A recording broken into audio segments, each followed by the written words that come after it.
Breaking news, inihalal ng Senado si Senator Win Gatchalian bilang Senate President pro tempore matapos itong magdeklara ng quorum noong Miyerkules. Mga bagong committee ng Pangulo na nahalal pagkatapos ng Senate quorum. Sa wakas ay natapos na ang deadlock ng Senado matapos dumalo sa plenary session noong Miyerkules si Majority Black Senator Chis Escudero na bumubuo ng quorum. Nakita sa sesyon ng pagkahalal kay Senator Win Gatchalian bilang bagong Senate President pro tempore at bilang acting Senate President. Nahalal din ng mga bagong tagapangulo ng committee sa sesyon kung saan ang ilang miyembro ay binalik sa kanilang mga dating posisyon na hawak nila bago pa ang halalan ni Senate President Alan Peter Cayetano. Isang surpresa ang pagdating ni Senator Chis Escudero sa Senado. Aniya, wala siyang kinikilingan at pinapanigang panig. Pinaliwanag ni Senator Chis Escudero ang kanyang dahilan sa pagsipot sa sesyon ng plenaryo noong Miyerkules at pagtanggi sa paninindigan ni Senate President Alan Peter Cayetano sa pagboykot sa paglilitis ng Kamara. Sa isang pahayag, nilinaw ni Escudero na hindi siya pumapanig sa halip ay tumatakbo para sa Senado.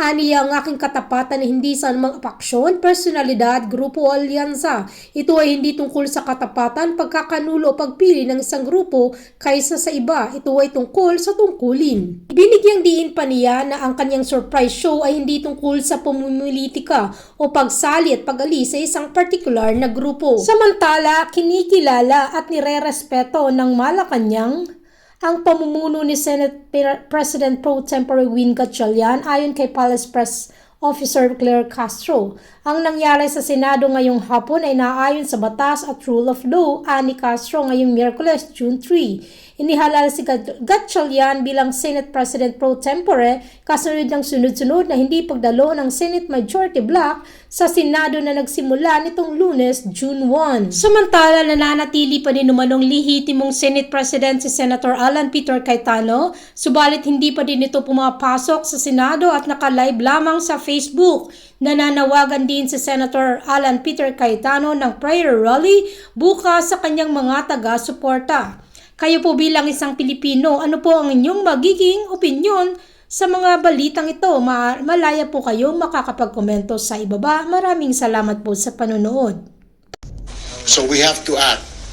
And we are very fortunate that one of them, member of the majority before, Senator Chis Escudero, do not conform and do not believe in what they are fighting for.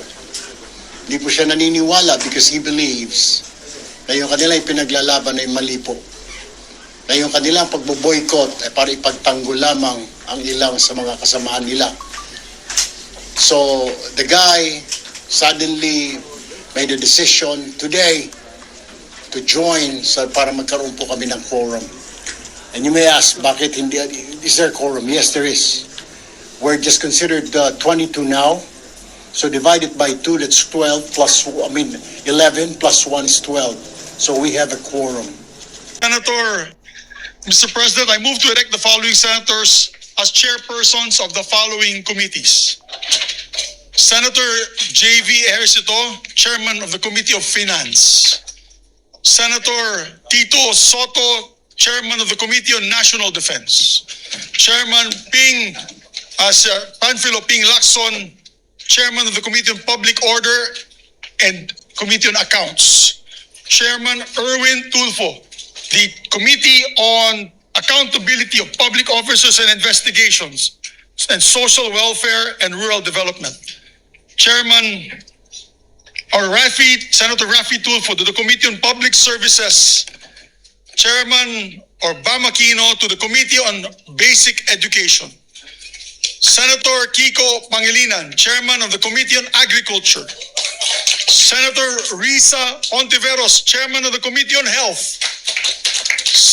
Senator Lito Lapid as Chairman of the Committee on Games and Amusements. Senator Chis Escudero to retain his Committee on Housing. And yours truly, Senator Zubiri, as Chairman of the Committee on Foreign Relations. Is there any objection? Hearing none, the motion of the majority leader is hereby approved. Mr. President, I move to consider PS Resolution number 432.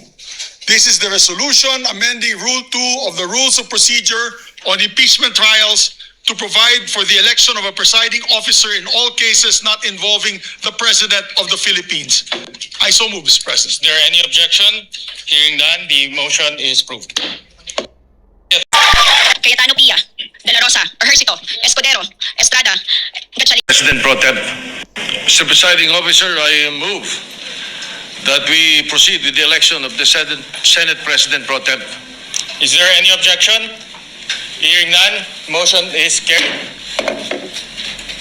I hereby move and nominate Senator Sherwin Gatchalian as the Senate President Pro Tempore. Is there any objection? Duly seconded. The motion is approved. Thank you, dear colleagues. Majority Leader. Majority Leader. Ikaw na. Sige, ikaw na. Mr. Presiding Officer, I move that we elect Senator Juan Miguel Subiri as Chairman of the Committee on Rules. Is there any objection? Duly seconded. The motion is approved. Thank you very much, my dear colleagues. My dear colleagues, I move that we proceed with the oath-taking of the Senate President Pro Tempore. I so move. And we will ask Senator Soto, the most senior member of this chamber, to proceed with the oath to our new Senate President Pro Tem. Sundan mo na lang, sir, sa copy namin.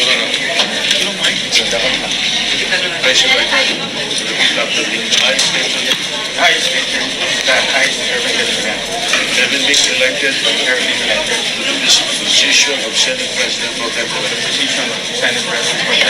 do hereby solemnly swear that I will well and faithfully discharge to the best of my ability the duties of my present position and of all others I may hereafter hold under the Republic of the Philippines, that I will support and defend the Constitution of the Philippines, that I will obey the laws, legal orders, and decrees promulgated by the duly constituted authorities,